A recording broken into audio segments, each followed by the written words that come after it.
โอเคนะพี่น้องพอเราก็จะอุ้ยเห็นมักถั่วพอดีเลยพี่น้องเลยมาเท่าไรมักถั่ว10,000บ่นี่เอามักถั่วไปเพิ่นตำก่อนพี่น้องผักยาวขนาดเนาะผักยาวขนาดหน่อยมักถั่วกับมักแตง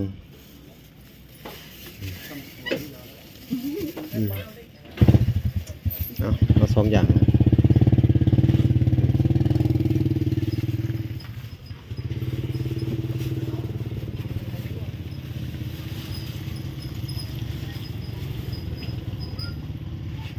สบายดีก่อนสบายดีสวัสดีสบายดีจ้าสบายดีพี่น้องเนาะก็เลยมาเยี่ยมมายามมาเด้อว่ามีหมักถั่วมาให้มันนี่หมักถั่วกับหมักแตงหมูมียังมาให้กลับบ้านตั้งด้น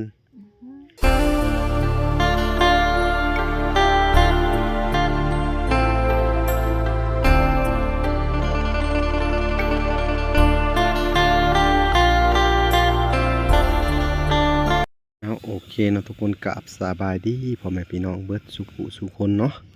กันยินดีเข้าสู่ช่อง YouTube บ่าวหลาสายบุญคุณธรรมคือเก่าเส้นเก่าเส้นเคยพี่น้องเลยทักทายสบายดี FC ทางฝั่งไทยและ FC ทางฝั่งลาวและ FC ทางต่างประเทศนำเด้อพี่น้องเลยมื้อนี้กะบ่าวหลาก็ได้เดินทางมาหาไอ้แก้วคือเก่าพี่น้องเลยเนาะหลังจากที่กลับบ้านมาเนาะพี่น้องเลยกะ2 มื้อพี่น้องเอ้ยเวลาก็จะได้อันไปเยี่ยมไปยามทีนึงพี่น้องเอ้ยเวลาก็จะได้ซื้อเครื่องของไปฝากเพิ่นเนาะโอเคเนาะทุกคนเนาะเดี๋ยวเราจะไปหาซื้อของฝากในตลาดในจุดซุ้มนี่แหละพี่น้องเพราะเดินทางไกลพอเขาใส่รถจักรเขาบริซื้อยังมาเพราะว่ามันเดินทางไกลพี่น้องเอ้ยเนาะเวลาก็จะได้ขับไปซื้อเป็นของกินนั่นแหละให้เพิ่นพี่น้องเอ้ยโอเคเนาะไปมึงหมักคุงหมักแตงอาจจะมียังไงปิ้งไก่เนาะพี่น้องเนาะโอเคโอเคนะพี่น้องเนาะเราก็จะ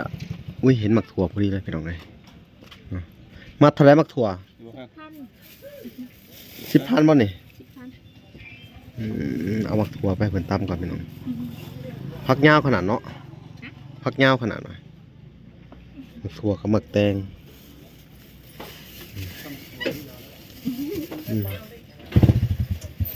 เอา2อย่าง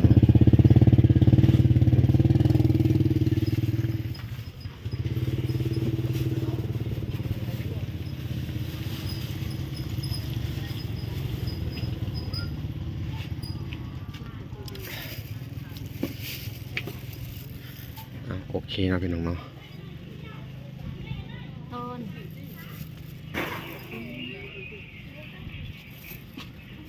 เดี๋ยวเวลาก็จะได้เข้าไปเยี่ยมยามเพื่อนๆเลยโอเค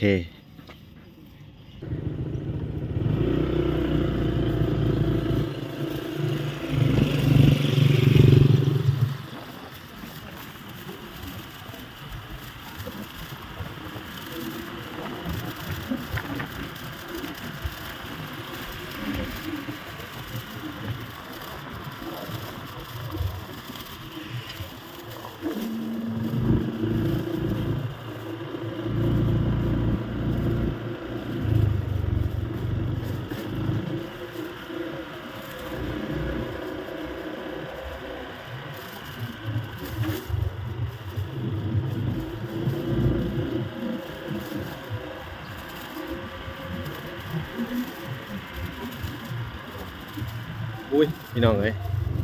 มาท่านไหนก็เห็นนั่นทางซ้ายพายอาเบยพี่น้องเอ้ยสงสัยอาเบยได้ขับพายผ้าแล้วพี่น้องนี่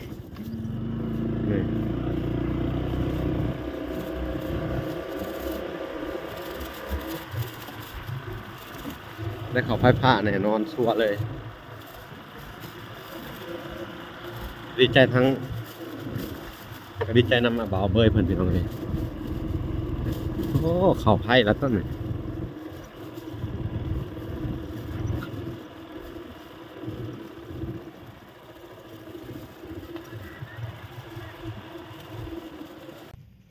โอเคพี่น้องเลย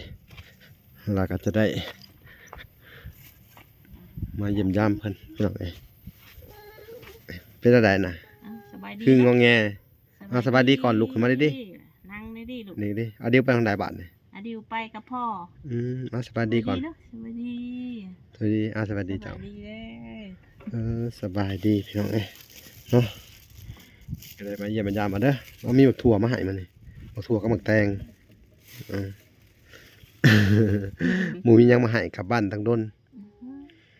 เพื่ออะไร อดิวเฮงถามหาคู่มือ ทำหา อ้ายเบาลาไปใช้เพิ่นว่าคือบ่เห็น บ่ เมื่อเช้านี่ก็ถาม โอ้ ว่าเดี๋ยวอ้ายมามื้อนี้แหละก็เลยเว้าใส่มันในฉัน โดยพี่น้องพี่น้องเอ้ยหลังจากที่ว่าเข้ามาเยี่ยมในเฮือนในซ่านทางไอ้แก้วเพิ่นก็บ่อยู่เนาะ มันไปใช้มอง ไปใส่มอง ไปเฮิงแล้วใช่มาแล้วกันนี่ ไปแต่เฮิงเลย ไปเฮิงแล้ว ดังสอนบ่ทันได้น่ะบ่ ยังบ่ทันได้ไปตัดใหม่ใช่ อ้าวแม่นแหละมื้อนี้สิไปได้ไปตัดไม้แล้วมาเฮ็ดดังสอนกันเนาะไปลองสอนปลาเพิ่งจะว่าได้กินเนาะพี่น้องเอ้ย อยู่ก่อนนะ กินข้าวกันยังมื้อนี้ กินข้าวกับแกงหน่อไม้ แกงหน่อไม้ โอ้ย เอาแลคือว่าเป็นตาแซ่บแท้ฮะไปหาแต่เช้าผู้บ่หรืออะไร ไปแต่เช้านี่ กินแกงตอนเที่ยง โอ้ย โอ้ กินแล้ววันหันนี่แล้วก็พ่อก็ไป กินแล้วพาไป โอ้ย ดีบ่เอาเบ้ยได้ซะบ่ได้มากินน้ำบ่ กินเพิ่งจะกินเมื่อกี้นี่แล้ว กินแล้วก็ไปผูกไปเฮือนเพิ่นโหก็ซื้อมาแล้วก็ตำกินนำกันเด้อหมักหุงหมักแตงเนาะ โดย กินกับน้ำเอาเบ้ยน้ำแหน่เอาพี่น้องเอ้ยไทยนัดจมกินฮอดบ่ได้อยู่2มื้อ ดิว 2มื้อก็ว่าอะเดียว ดิวจมหา เพิ่นบ่ได้จมบ่พุ่นเนาะนี่ อันนี้ยังว่าบ่เป็น ยังว่าบ่เป็น ยังบ่รู้เรื่อง ว่าเป็น พี่น้องเอ้ยกะผู้ดีอันมาเห็นกับทางอาเบ้ยเพิ่นเข้าไผไปเที่ยวห้อยเนาะ โดย เพิ่นกะแสดงความดีใจนํเพิ่นพี่น้องเอ้ยมื้อแรงพุ่นแหละจังสิสอบถามเพิ่นเนาะไฟฟ้าเนาะอันทางเกี่ยวกับเรื่องเข้าไฟพี่น้องเอ้ยเนาะหรือจังไดเพราะว่าเพิ่นบ่อยู่ตอนนี้เนาะก็ถือว่าเพิ่นก็ได้เข้าไฟไปเที่ยวห้อยแล้วพี่น้องเอ้ยทางอาเบ้ยเพิ่นเนาะมาเบิ่งสภาพบ้านเฮือนเป็นอะไรใหม่เขามาส่งแล้วบ่ มาส่งแล้วมาส่งมือเจ้าเมื่อหั่นแหละ อ้าว เดินไปสาวในเพิ่นก็มาอีกเพิ่นว่าหันเบาลามาแหละให้เพิ่นโทรไปหาเด้อว่าเดี๋ยวสิเขามาหา โดยอ้าว เพิ่นบอกเพิ่นเตือนเมื่อกี้นี่ เออ เขามาพี่เมื่อกี้นี่ แต่ว่าเงินเนาะพี่น้องบ่ละกระจายไปเสร็จไปเทียบห้อยเดี๋ยวจะไปเบิ่งไม้ก่อนพาทุกคนไปเบิ่งไม้ก่อนพี่น้องนี่พี่น้องเอ้ยนี่ไม้โอ้งามอยู่พี่น้องเอ้ยเป็นไม้เส้นพี่น้องเอ้ยอันตรงตัวนี้ใช้ได้เว้ยพี่น้องงามนี่ไม้เคลื่อนของไอ้แก้วกับมา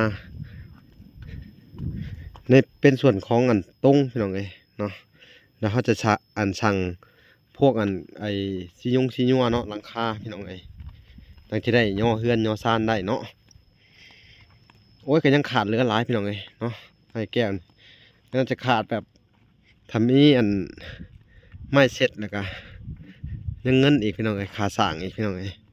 แต่ขาสร้างนี่เขาต้องทำรายละเอียดน้ำเพิ่นพี่น้องเอ้ยเนาะในสุดก็มาเป็นเทียมห้อยเนาะมาเยี่ยมมาย่ามเพิ่นกะเห็นใหม่มากอะก็โอเคใหม่กะยังบ่พอพี่น้องเอ้ยยังจะสั่งเป็นอันซีญัวพี่น้องเอ้ยเนาะหลังคาโครงหลังคาเป็นแป้นปูแป้นแอมพี่น้องโอ้เพิ่นก็หาพุ่นมาใส่พี่น้องเอ้ยนี่ผักหญ้าขาคิงเพิ่นปลูกมื้อน่ะเนาะ เดมักทัวทางนั้นออกหมด ใส่ ทางหลุมเพิ่นเฮ็ดอันนั้นไว้ โอ้ปลูกถั่วใส่เลย แม่น ออก เพิ่นละเด้ โอ้เนี่ยพี่น้องเม็ดมักถั่วออกเลยมักถั่วปลูกใส่ไปในต้นไม้พี่น้องเอ้ยนี่ หุ่น ต้นใหม่เด้ ขึ้นมาเลยดินกำลังสุ่มเป็นเห็ดอันน่ะอ้อมไว้อยู่พี่น้องเอ้ยโอ้ อ้ออกไวอยู่เนาะแต่เบี้ยพักเลยเบี้ยพักน่ะต้องอบไว้ได้เอาเพื่องมาถมไว้เด้อเบี้ยหมักพริกพี่น้องเอ้ยทางสาวบุญเอามาให้เพิ่นว่าอ๋อพี่น้องเอ้ยมากะ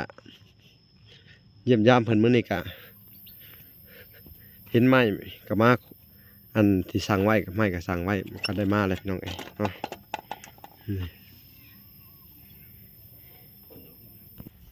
พี่น้องเอ้ย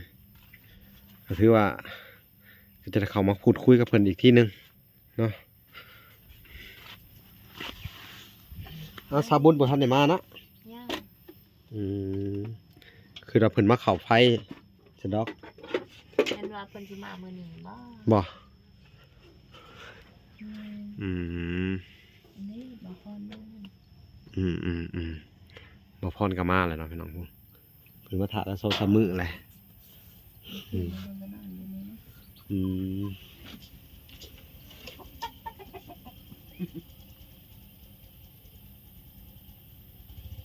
ย่างเอาไปต่อไฟเมื่อคืนนี่นะเที่ยวไปต่อทางเท้าจนมืด น่ะไผเพิ่นมามื้อวานนี่เนาะไปต่อจนมื้อจนค่ำเลยติ จนมืด ไปซอยเขาบ่ แม่นครับ มีไผซอยบ่พรมาซอย บ่พรกับไอ้แก้ว แก้วบ่เอาเบิดได้ซะ บ่ เอ้าพี่น้อง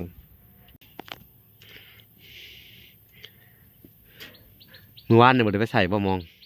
เมื่อวานนี้ ไป ได้เมื่อวานน่ะ ได้เมื่อวานนี้ได้9โต มีตัวบัก เช้า ไง นี่ได้5โต โหไปใส่คู่มือเลยเนาะ มันไปใส่ถุงมือเลย อ๋อจะบ่ได้ซื้อกับข้าวบ่ส่งเลย บ่ได้ซื้อ นั่นแหละประหยัดได้ดี ถูกต้องเนาะจะบ่ได้ซื้อกับข้าวในวันนะผู้แรกเดี๋ยวสิโทรถามมันเรื่องของอันเลาะรถหยังกันเดี๋ยวสิมานำหลังเด้อโทรถามทางสาวบุญก่อนเนาะเพราะว่าเวลาก็โทรถามราคาเพิ่นอยู่ว่าเพิ่นนำพันไปถามให้เพิ่นว่าสิเข้าไปถามให้เด้อเพิ่นว่านะแต่เพิ่นยังบ่ทันให้คำตอบอยู่บ่ฮู้ว่าราคาเท่าไหร่เนาะเฮาก็สิได้บอกทางผู้ใหญ่อันเพิ่นว่าราคาเท่านั้นเท่านี้เนาะเขาก็ดีใจนำเจ้าเด้วันได้โอ้ไม่มาครบอันยังบอกอันไม่มาแล้วเนาะส่วนที่สั่งพี่น้องแต่ว่ายังบอกครบอยู่พี่น้องเอ้ยไม่กะเฮือนกะยังสียังแป้นแอมเป็นปูพี่น้องเอ้ยเนาะแล้วก็เส้นผาเนาะไม่48เส้นผาพี่น้องเอ้ยก็น่าจะ80โตบู้ว่าโตเท่าไหร่ ได้ไม่18ไม่48ในเมื่อวานนี่เขามาเจ้าขาย เท่าไหร่นะโตเท่าไหร่ เพิ่นว่าตัวละ20,000 นะ แล้วก็เป็นปูน่ะเพิ่นสิขายตัวละ30นี่เฮือนนั่งข้างใน นั่นพาไปเบิ่งเด้อมื้อนี้เด้อสิสั่งตัวนั้นแหละมันก็ถูกดี มีแล้วเพิ่นว่าในเฮือนในตารางเฮือนแล้วเพิ่นสิ โอเคสนะ5สิไปซื้อมาไว้เลยเด้ออันไม้อันตัวละ20,000นะ ไม่48แล้วอ่ะ ตัวละ20,000จักแมตร บ่อยากบ่ได้ถาม อ๋อเดี๋ยวสิไปเบิ่งพายแก้วไปเบิ่งอีกทีนึงพี่น้องเอ้ยเนาะ เมื่อวานนี่เพิ่นมาถามเพิ่นว่าบ่ไอ้ลาไปใช้เพิ่นว่าสิสั่งใหม่เพิ่นอยากได้บ่ว่าเพิ่นเมื่อบ้านนะมาโดยโอ้ยดีพอดีกะว่าสิสั่งไม้ให้พอดีเลยเนาะเอามื้อนี้มีเงินผู้ใหญ่เพิ่นฝากมาให้อันสิได้ซื้อไม้แป้นให้เจ้าเด้อเฮ้ยแม่นไม้เส้นนี่แหละไม้48แหละพี่น้องเอ้ยซื้อเป็นไม้48ก่อนแต่ว่าในส่วนของอันแป้นปูแป้นแอมก็ยังอยู่พี่น้องเอ้ยแล้วก็งบประมาณยังบ่ทันมีเขาอยู่บ่ล่ะก็สิได้ซื้อทั้งอันสีญัวพี่น้องเอ้ยเนาะสีญัวยังให้เพิ่นค่อยๆเป็นค่อยไปเนาะได้สำใดก็เอาสำนั้นก่อนเนาะอันเด็กน้อยเป็นจังไดอยู่ดีมีแฮงเบิดเนาะมื้อนี้ อยู่ดีมีแห้งเขาบ่ได้ โดยน้องเอ้ เป็ ย นได้หัวขาวเจ็บบ่ มันก็ปูดขึ้นเพิ่นว่ามันเป็นอันน่ะเอ็นปง โอ้เอ็นผูขึ้นบ่ เอ็น เอ็นเนาะ ถึงเอ็นแล้วเอ็นตึงขึ้นนะเอ็นคอร์ดเลยนะ อ๋อ เพิ่นว่าสงสัยต้องได้อันผ่าออกเพิ่นน่ะผ่าตัดออกผ่าเอ็นเนี่ยออก อ๋อ สงสัยต้องได้ผ่าออกแท้ๆแล้วพี่น้องแต่มันก็บ่ได้เจ็บปานใดมันก็คัดๆอยู่แต่บ่ได้เจ็บเฮาก็สิเอายามาทาชั่วคราวเบิ่งแล้วก็สิไป เที่ยวไปปรึกษาหมอเรื่อยๆแหละนะ อ๋อ อืมมันก็บ่ใหญ่ปานใดแต่ว่า มันมีสิ่งอัน คล้ายๆคือว่า มีสิ่งแปลกปลอมในร่างกายแล้วเฮากังวลใจเนาะ โดย นั่นแหละมันอันตรายเด้เนาะมันก็จักสิว่าจังได๋บ่สบายใจเขาก็เลยต้องไปปรึกษาหมอแม่นบ่ แม่น บางเทื่อก็คิดร้ายอยู่พี่น้องเอ้ยมันก็บ่ค่อยรับบางเทื่อ อันนี้ เนาะ รถเอ้ากินยังฮะ เพิ่นกินบักหว่าบ่ กินมากกว่า แต่ว่าอ้ายเพิ่นไปน้ำพอเนาะ ไปน้ำพอเข้าไปหึ่งเลยนะ ว้าย ระวังหน่อยเด้อเพิ่นไปน้ำไปในอย่าให้ไปเลย โอ้บ่ให้ไปไรจับไว้ก็ให้ไวๆอยู่ เออ ก็เลยพอพาไป จะหน่อยตกน้ำตกในอันตรายเด้ ไปก็ขึ้นล่างพอหั่นแหละ เออ ใส่หม้องอะ เออขึ้นหลังพอใส่หมองว่าซั่นแหละใครอยู่เขาก็ซั่นเนาะ ขึ้นล่าง อืมถ้าเป็นซั่นก็โอเคบ่เป็นหยังหรอก เออ ถ้าขึ้นหลังพอก็เนาะ เออ อืม เดี๋ยวจะไปใส่เขาไปเก็บมะม่วง เพิ่นสิได้เอาหมกม่วงเวลาก็เดินทางมามื้อนี้ก็ได้เห็นการอันเปลี่ยนแปลงอันทั้งต้นไม้เพิ่นก็เริ่มเขียวขึ้นมาแล้วพวกหมกถั่วหมกแตงเพิ่นว่าไง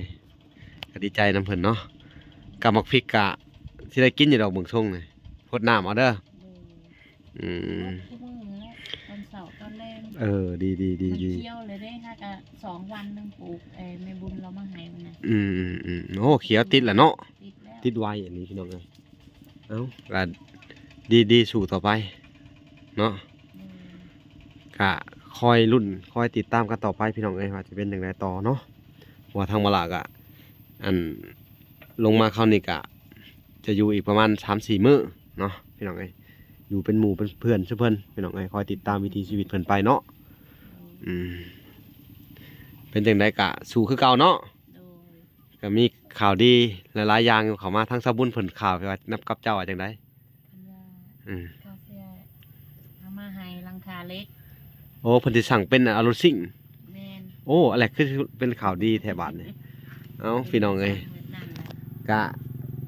ก็ได้ส่วนหนึ่งแล้วพี่น้องได้หลังคารถซิ่งเลยก็ยังขาดอยู่อันนั้นเป็นปูเป็นแอมเนาะ โดย แล้วก็ไม้เส้นพังมึงถ้าเวลาสั่งรอบนี้ถ้าเกิดว่าได้เส้นทำไม้เส้นมาหรือว่าไม้48ฮะสำจำนวนเงินพี่น้องเอ้ยถ้าสำจำนวนเงินก็สิเหลือแต่อันไอ้สีญัวแหละเนาะ โอ้ สีญัวแหละพวกขาวพวกอิหยังอะนะไม้ขาวเนาะ โดย แล้วสิทางโทรถามทางอันสร้างไม้เพิ่นว่าเพื่อนซำนี้มันต้องใส่อิหยังแน่เนาะเอาพี่น้องเอ้ยมาฮอดถ่ายคลิปแล้วก็บ่มีหยังหลายพี่น้องเอ้ยเนาะเฮาก็จะได้จบคลิปก่อนเนาะหาติดตามตอนต่อไปเนาะพี่น้องบ่าวแก้วมาเฮาก็จะได้พาเพิ่นเฮ็ดอันดังสอนเฮาอยากเห็นเฮาอยากทดลองดังสอนใหม่สิเป็นจังไดเนาะ โดย เห็นแล้วเฮาไปลองไปสอนเบิ่งเนาะ โดย เอาพี่น้องรอติดตามชมคลิปต่อไปเด้อพี่น้องเอ้ยเอาโอเคเนาะ อ่า พอกันใหม่อีกคลิปหน้า